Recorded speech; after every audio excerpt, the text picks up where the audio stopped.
Salvete studentes. Welcome to this lecture on the Greek magical papyri. Of course, this lecture is under the banner of a philosophy course, the history of science from the ancient world.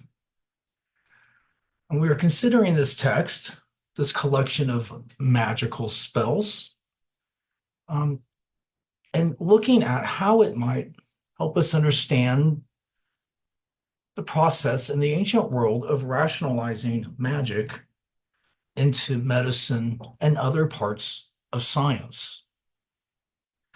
Not many people are familiar with this collection, so we will spend a lot of time becoming familiar with some of the items in this book and also making clear its context.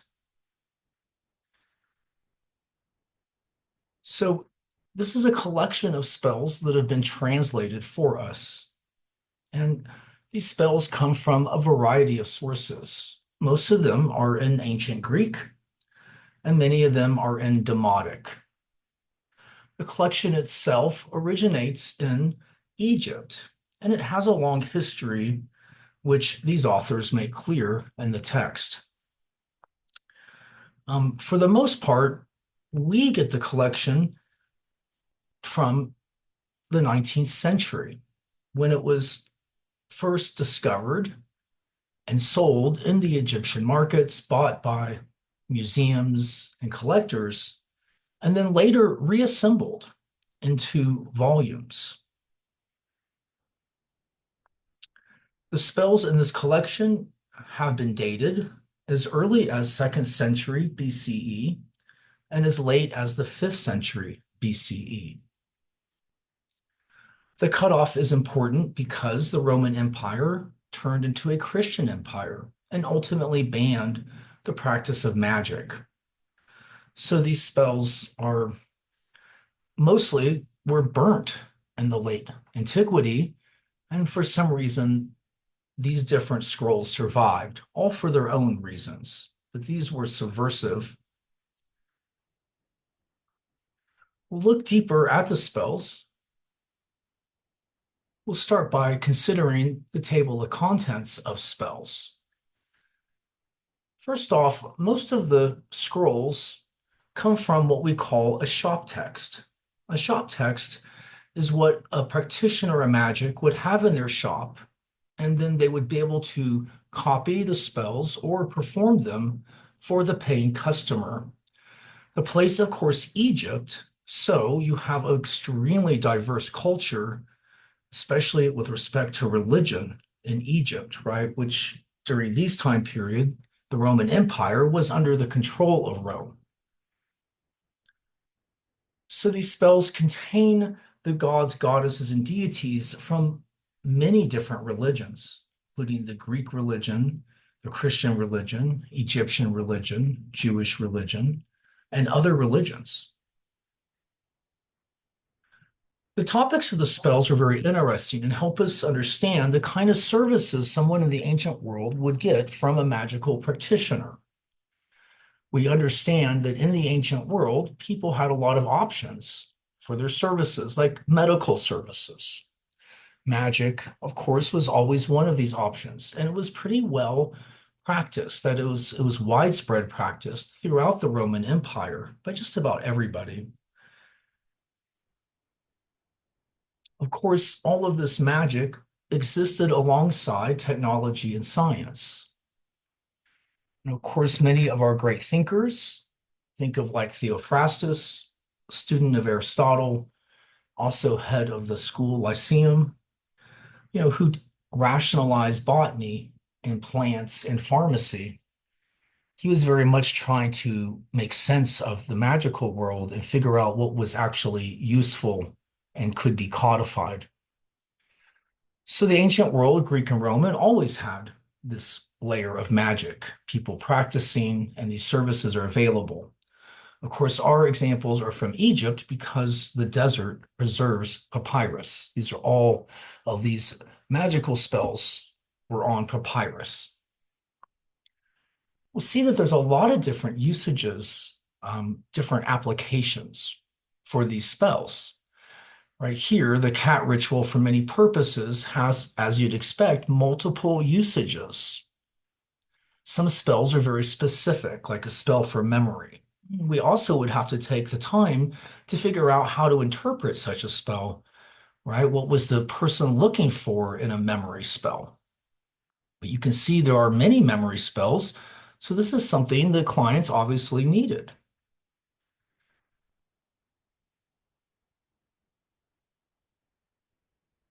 On the left here, we see the sort of section number of the spell, PGM, standing for Papyri Graecae Magicae, papyrus of Greek magic.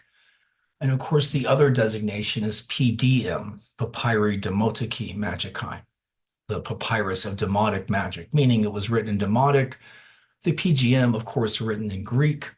After that, you have what scroll it's from, and then the line numbers, basically. And then this middle column tells you who translated it for this text. Getting back to our right column here, the different applications, right? The spell for picking plants we'll definitely consider. That's something that the ancient philosophers and botanists talked about, is how useful the plants from magic were in medicine. You see a lot of spells for love and attraction in the collection. Love magic was very common in the ancient world and has many different usages and applications. Some people use love magic just to have a lucky feeling. Others deeply try to get lovers to come to them. Love magic is also a topic of ancient courtrooms where people were often poisoned by a misapplication of the ingredients. So this was something on the ancient world's mind, how to attract a lover or beloved. Of course, we see a lot of divine assistance, right? Thinking that the spell might be used by the practitioner of magic to bring in the divine for visions and precognition and things like this. Business spells are very common. We find business spells planted around the businesses. Some of them are for the business to prosper, while other spells are for the business to fail. And this is just another example of how common ancient magic was, like the practice in the ancient world. It was like a business practice. Every business had these kind of spells around to stomp out competition and promote their own growth.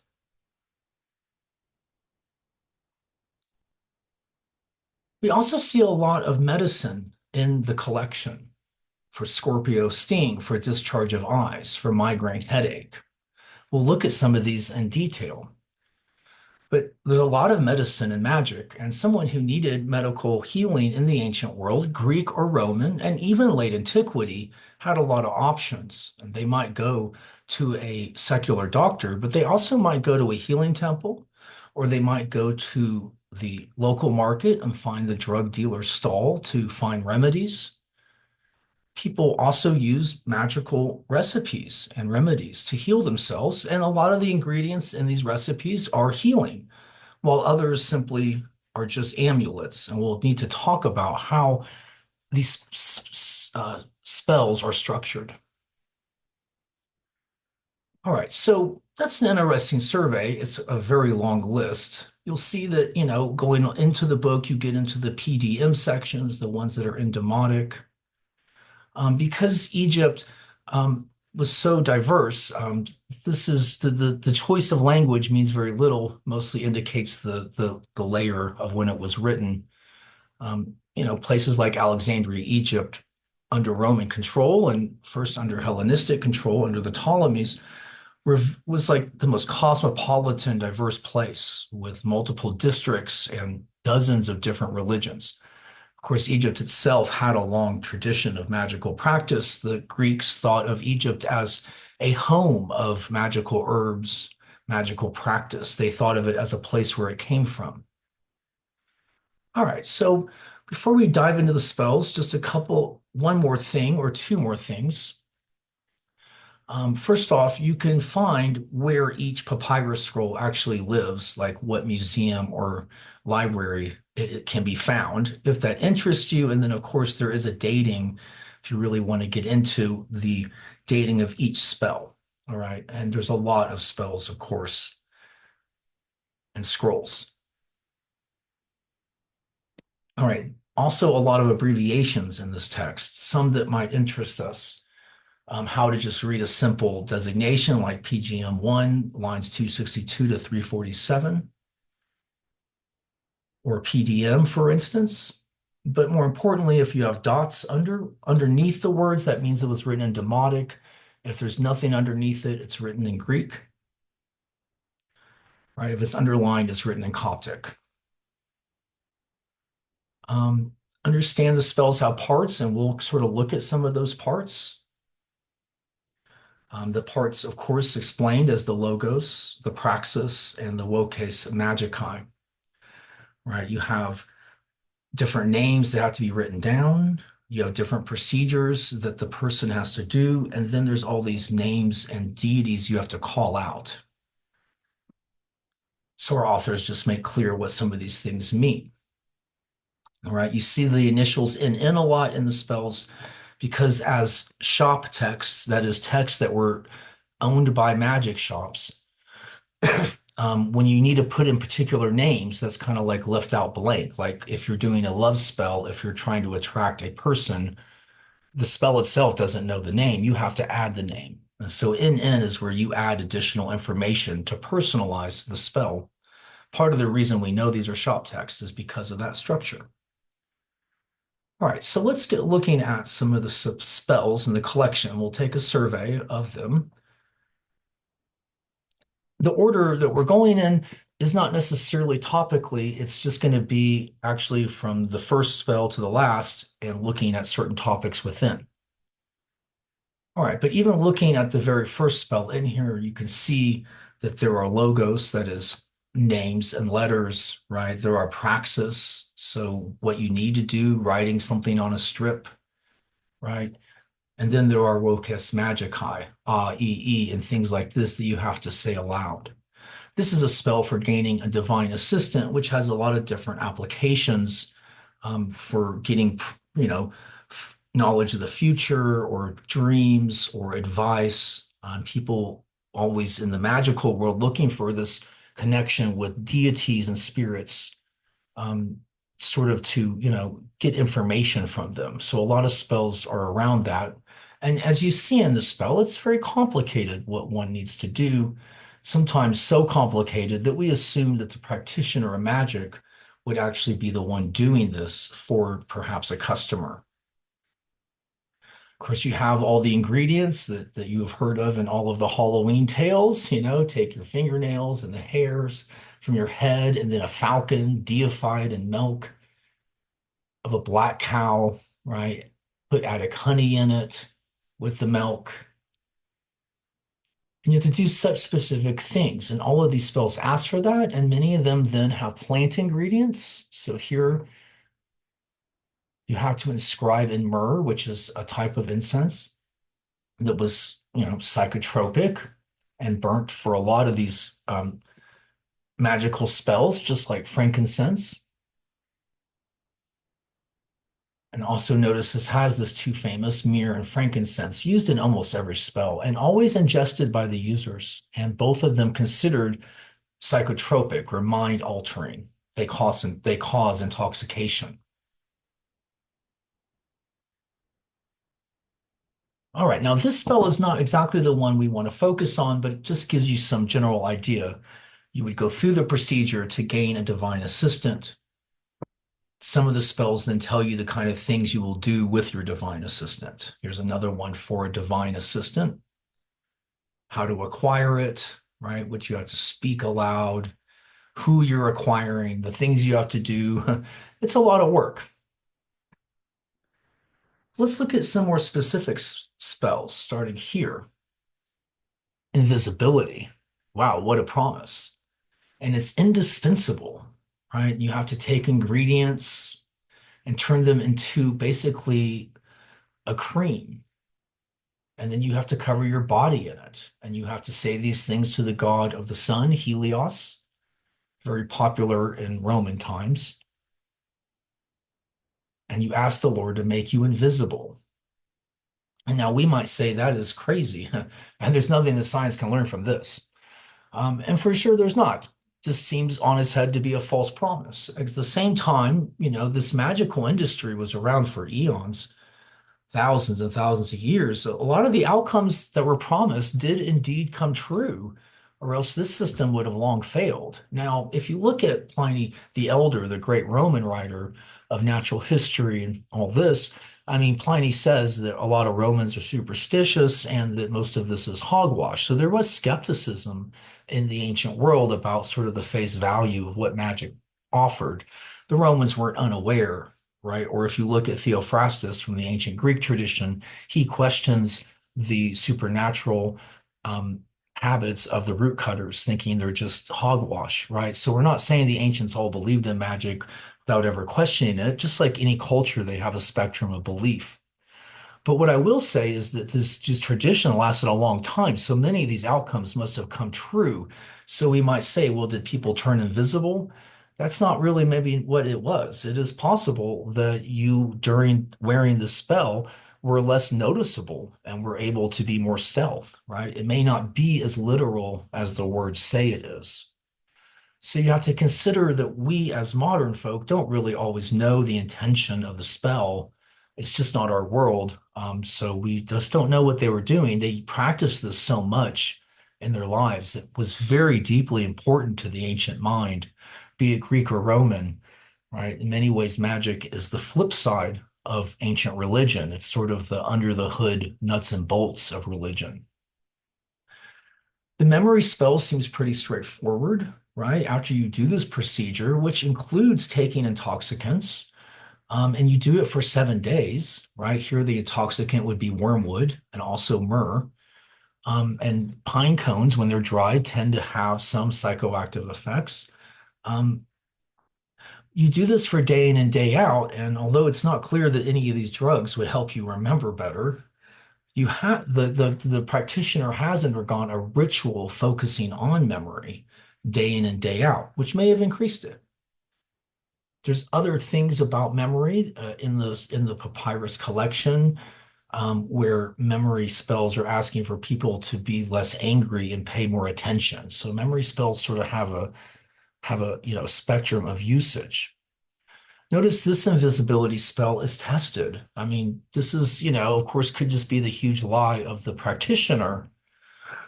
But what I will say is um, these meant something to the ancients just as much as things mean to us when we go and buy ingredients at the store or the pharmacy. For them, it was tested.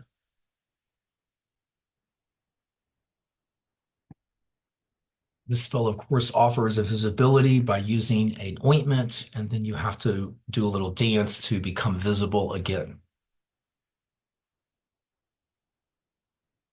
All right, and just to note here, you have an invocation of the famous Greek god Apollo, who has a lot of different realms of power. But we're going to move on to page 22, kind of have preset what we want to look at.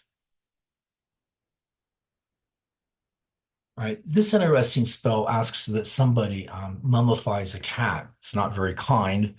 And you mummify the cat through a long procedure. It's pages and pages long, by the way. And the whole point of this is so you can throw a chariot race, which is a common practice of magic, that people went to chariot races and they wanted their team to win and they wanted to curse the other teams so they would lose. So a lot of magic is about gambling.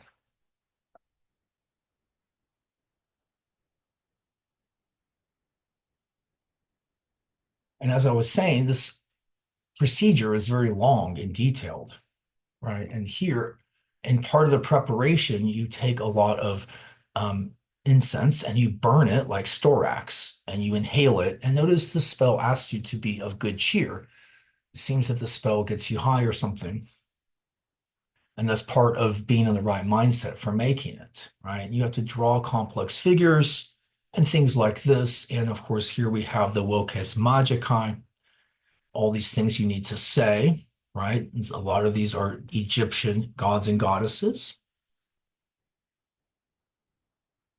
In the end, right, you actually have a multi-purpose spell. You can restrain a charioteer in a race. It will send you dreams. You can bind a lover, which means you can make somebody attracted to you. And you can also cause that attraction to end. It's also a spell for separation. All right. So it's either the things that this multi-use spell would bring to the user. And as you can see with the Storax, once they did that, they probably enjoyed the day of the chariot, whether they won or lost, right? So that's the other thing to consider about the outcomes. Sometimes the outcomes that magic offers are irrelevant, whether they come true or not. The person undergoes an experience. All right, let me take us to our next topic, our next spell.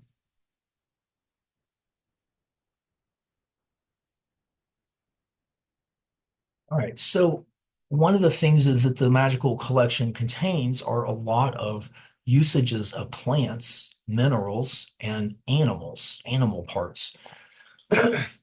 Basic ancient recipes, be it food, magic, medicine. Um, the thinkers like Theophrastus in ancient Greece saw that these magical spells that had plants involved were actually very curative, and of course, the Roman world embraced that in total. Rome Roman world and Hellenistic medicine had a very robust pharmacy made up of all of these same plants. And when you read, the pre-Socratic philosophers or Theophrastus or Pliny the Elder, you see that they're looking to codify and rationalize these magical spells into something scientific and useful. And the plant ingredients for people like Pliny and Theophrastus are very important. Those plant ingredients are the key to the magic working or for the healing to happen, right? So, from the angle of science and history of science, here medicine, we see that this magical tradition contained the earlier trial and error sort of case studies that medicine would later take and turn into something more rational, useful, applicable, and reduplicable. So this is a spell for picking plants. And there's nothing interesting in it. It's just a charm that the picker has to say so that the plant does its mojo. In the magical world, it's understood that plants and minerals and animal parts all had a type of dunamis or power that the magician could manipulate that power. And even Theophrastus, said in his writings on plants, we're not sure what that power is, but the plants have a dunamis, a power. That's the Greek word, dunamis. So here we have a spell for picking plants. And then, of course, next, a spell for love, for binding, for bringing someone to you.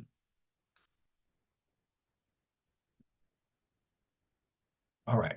Next,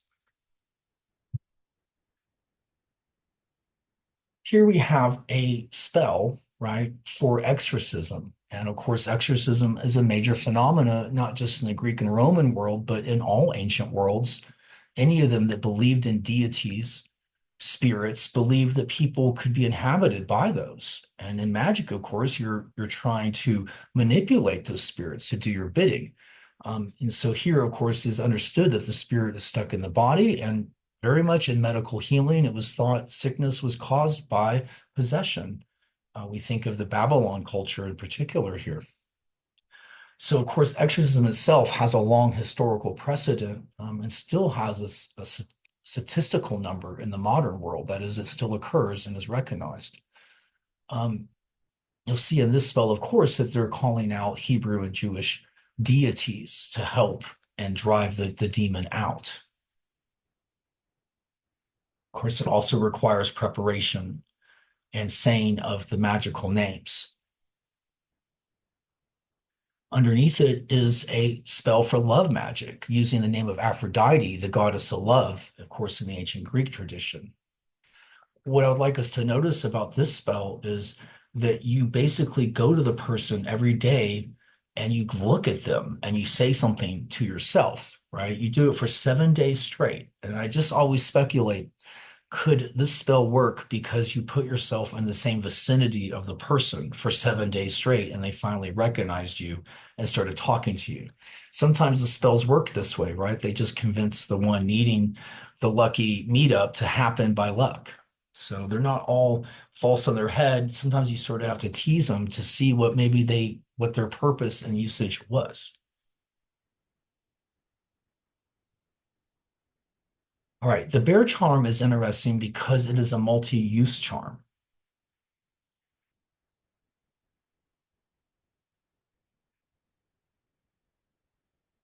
right? It also has interesting outcomes. Um, so you have to petition the sunset.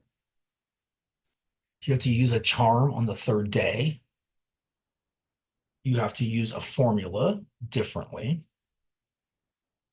And then you have to make the offering, which is filled with psychotropic substances, frankincense, myrrh, right? Pepper and bdellium, right? Also, storax, wormwood, right? So once you inhale this, right, a lot of magic was happening with the user. And that's the point, right? The bear charm accomplishes everything, right? So a lot of times the ingredients in the spell give us that information of how the spell really worked.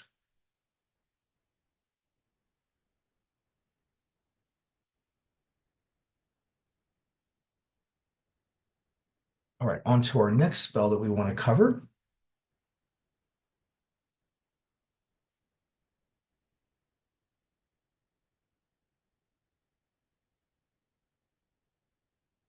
All right, and this, of course, starts here. It's called the Sword of Dardanos, right? And of course, this is about getting great magical power.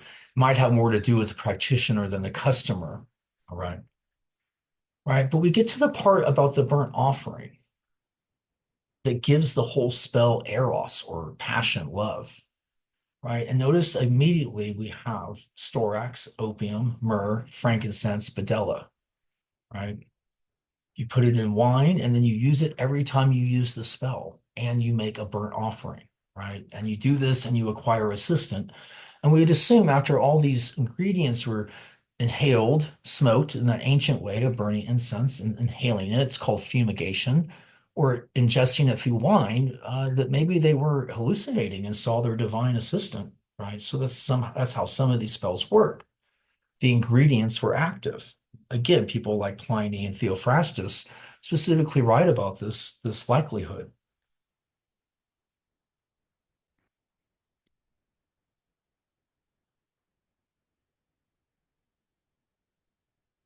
All right, in this spell, which starts over here, just to point out that this spell has a lot of different usages, right? Multi-usage, right? So you can get an oracle from the gods.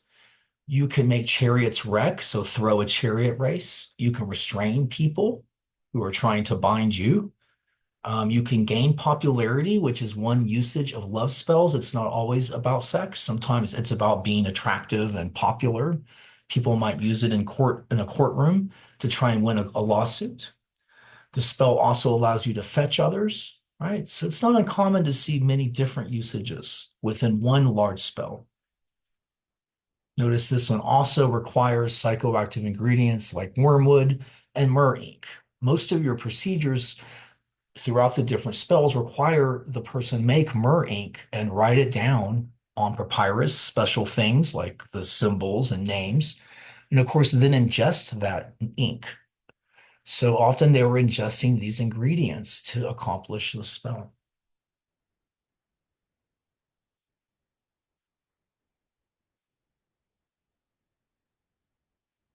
All right, here we have some business spells, and we find a lot of business spells in the Greek and Roman world. And they're always around the businesses where they were used because they all ask that you bury, these spells ask that you bury the items under the business. Some of them ask for the business to increase, and others, of course, ask for the business to be ruined. Of course, all of our ancient cities had very robust markets and manufacturing districts, in particular pottery districts. We find a lot of cursing spells and binding spells in the pottery districts, Athens in particular. Right, so those are business spells, just another type that we find in the collection.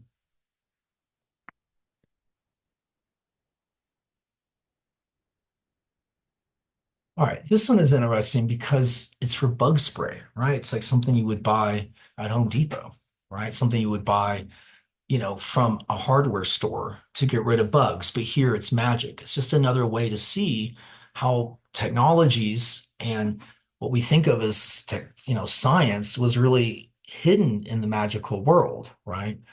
If this would work or not, I'm not sure. Although bugs don't really like salt water very much if you're spraying it on them, right? And so this is how the diversity of spells. Like here we have the table gimmicks, right? Which is not even this is not even really magic. It's just things to do at a party to make the crowd laugh, to make your bronzeware look like gold.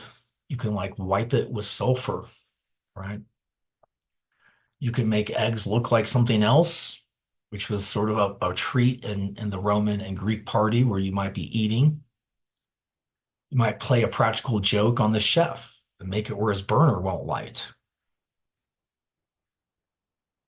You might use these things to, and these aren't very kind, by the way. We're not here endorsing this stuff, just demystifying it. Here, the spell is used to make a woman speak less. This one is used to make a cup look like it's animated by putting smoke around it. And so you're aware now that a lot of magic uses sort of these gimmicks. And of course, we know that Egyptian magicians had electricity. They just didn't use it to power things. They used ancient batteries to make sparks fly so that things looked magical. It's very interesting. Magic had all these different sciences in within it, but they were not codified, rationalized, nor did anyone really know why anything caused anything. And this was an issue with Theophrastus, Pliny the Elder, Dioscorides, Galen, all the great intellectuals of the Greek and Roman world who made real attempts at early science. They were all perplexed by how does this stuff really work? And we should figure this out. Right. This one, of course, makes the guest at the party more social, right? This one is supposed to allow you to drink a lot of alcohol without getting drunk. Of course, these don't look like they would work so well. Here you can travel without getting thirsty.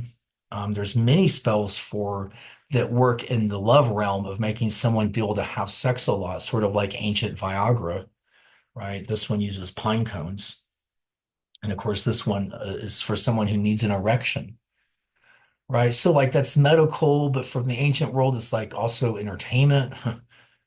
It's very interesting. Notice here you have favor and victory charm, right? This is where you want people to like you. All right. And then last but not least here on this page, the scorpion sting, very much a medical practice, right?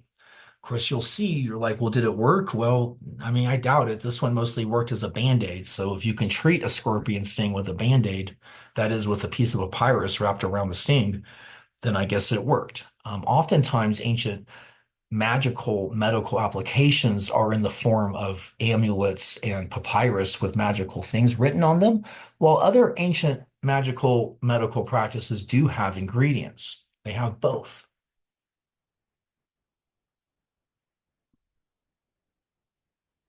All right, moving on to our next spell. Right, these are all related to medicine, right? Discharge of the eyes, migraine headache, for cough, for swollen breasts, swollen male members, fever, right? But you'll notice that these don't have any ingredients, and this is the ancient mindset on healing. They were willing. I mean, you think about how divine healing temples worked. Mostly you got ambulance, or you may have gotten some herbs, depending on what your dream foretold. But the ancient world of medicine, before it's fully, rationalized, really all of Greek and Roman medicine always had some magical practice within it. They're willing to use amulets and parchments as healing techniques. And to us today, they seem useless. I understand, but for them, it meant something and it was useful.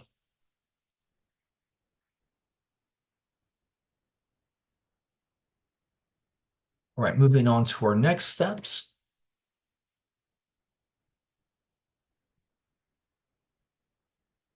All right, so here we have, a special amulet, right, for guarding against evil. And that includes sickness, right? So the ancients had this idea that things that cause illness were evil. This is not too far off. So part of healing it might be using something that gets rid of that evil, right? Which you put all these names on a tin leaf, and you, of course, have to wear this. Complicated drawings for sure.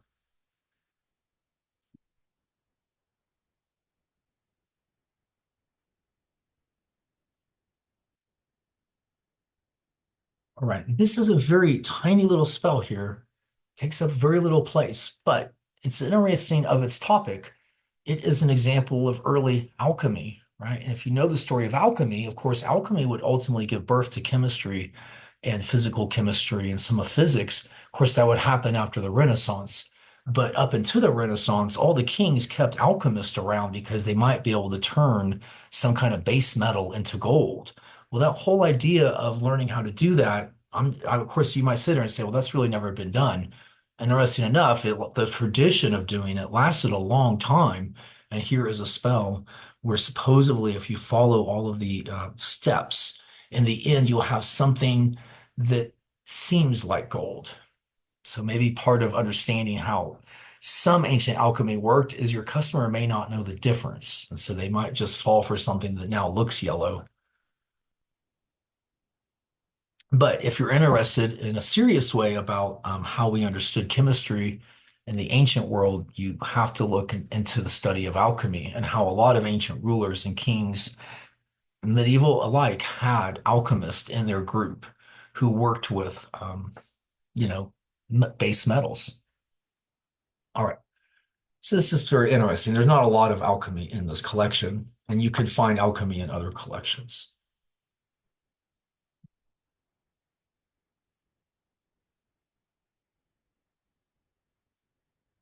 All right, so this is an interesting, it's not a spell, and understand that not everything in here is a spell. Some of these are things that associate with running a temple and the kind of things basically that surround magical practice.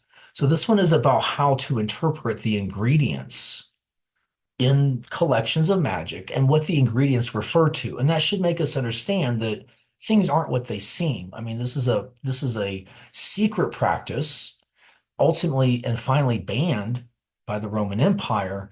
And of course, even though the Greeks and Romans used magical practice, they were always kind of skeptical, and magicians could be thought of as sort of scammers. We see that mentioned by lots of different ancients. I see it in Plato a lot. Um, that magicians are just no-gooders who are trying to rip you off. So there was always skepticism, although there was always widespread practice. They just existed side by side. Accordingly, magic, just like any other ancient trade, engineering, farming, or medicine, it was done through an apprenticeship, and many of it was secret knowledge, knowledge that was, let's say, trademarked, not for others to understand. And so this excerpt shows that many of the ingredients used are code words for other ingredients, right? And this is from a temple written by temple scribes. And the writer says, because of the curiosity of the masses, right, they put the names of the herbs and other things which they employed on the statues of the gods, so that the people, since they don't ever think about what they're doing, right, might not practice magic, right, without understanding the consequences. And so here's an attempt, right? And of course, like this isn't a perfect list. This is not really a code breaker. It doesn't hardly apply to any of the spells I've read. Not most of them would say white hellebore and not the semen of Helios. But anyways, it gives us an understanding of how the ancients looked at magic. It might be filled with code words as a trade secret and also as so the customer doesn't try this at home kind of mentality, right? A lot of these ingredients are just simple herbs like, soil or, um, dill. Wormwood is a psychotropic plant, right? Of course, chamomile we consider is also psychotropic. Of course, garlic is a basic herb. Hellebore is a psychotropic herb that's used by the ancients in many different settings, especially medical. And wild lettuce is also used in medical settings. And most of all of these ingredients you'll find in medicine.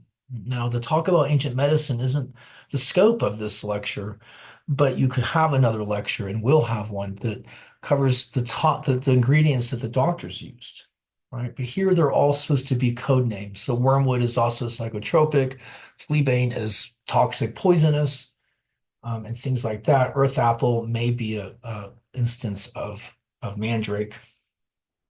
They're not typically talking about other apples.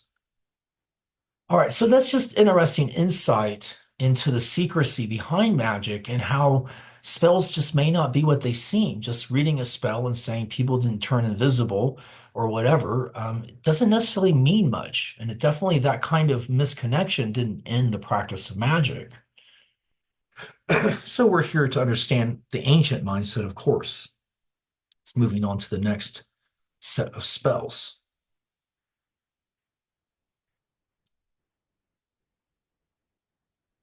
All right. Again, this is a spell that starts above with tons and tons of procedures, right? But here we're just interested in the outcomes, right? So this one can be used as love magic.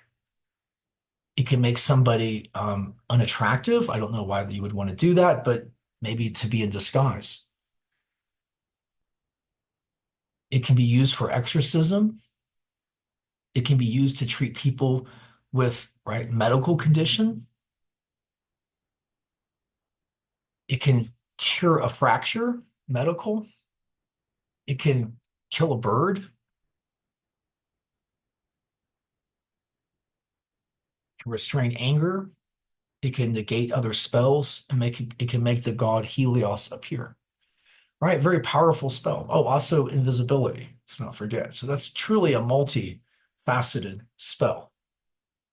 It continues here, invisibility, right? You can kill a snake with it. You can resurrect the dead. You can cross the Nile on a crocodile. And you can stop fire, although you could just use water, but who knows? Send dreams, a filter to drink to make your spouse not cheat on you, to open doors. This is very interesting stuff. And there's no way to say what each outcome would have really been, truly shrouded in mystery.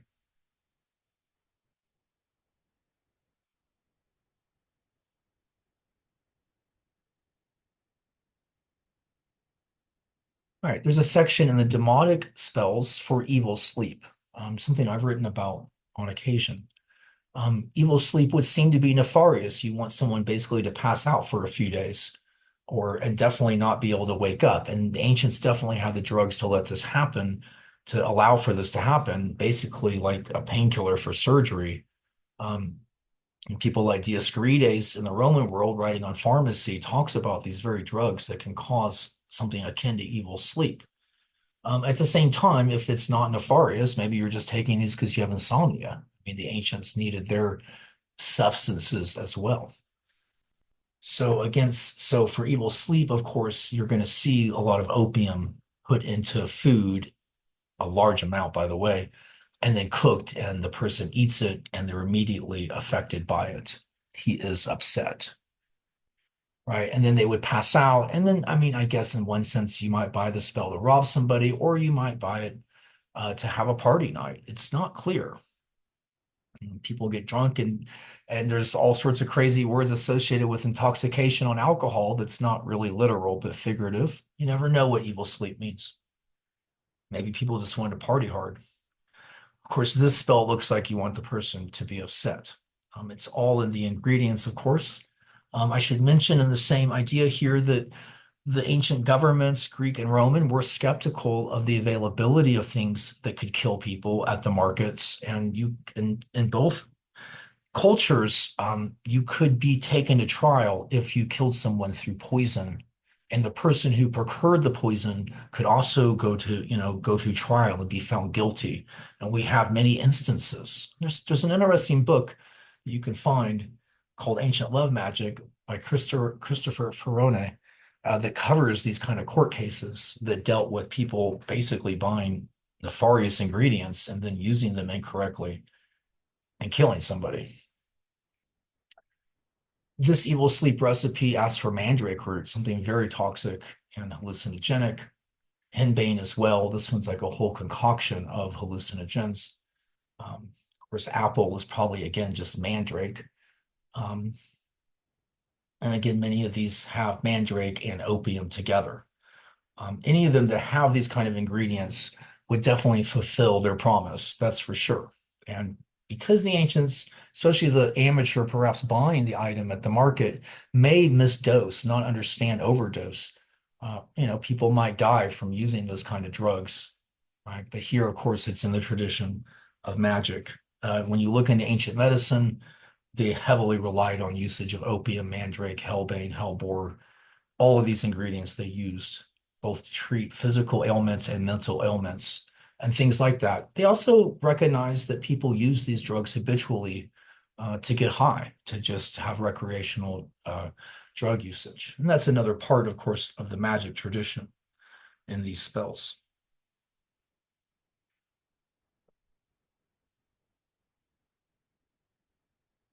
All right, these are medical prescriptions, right?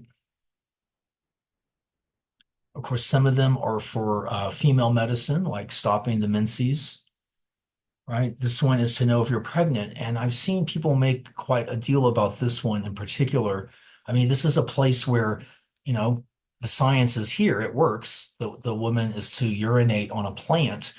And of course, the plant reacts one way if the woman is pregnant, and another way if she's not. And, this is time tested, right? So here you have an example where they had the science, but didn't understand anything about science, right?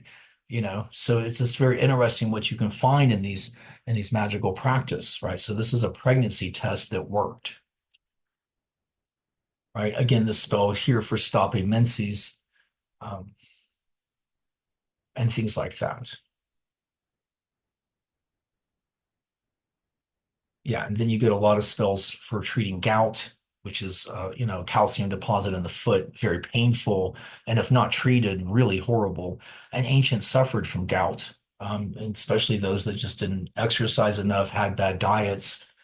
That's what typically causes gout. We have less gout today because of the change in human diet, right? But you see here again an attempt, an approach to treat medical, to have them to treat medical ailments through magical system.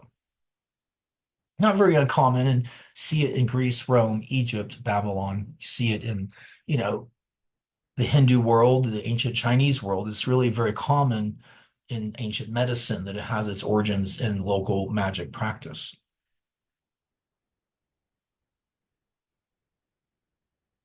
All right. Just a few more and we're done. That definitely has given us quite a survey.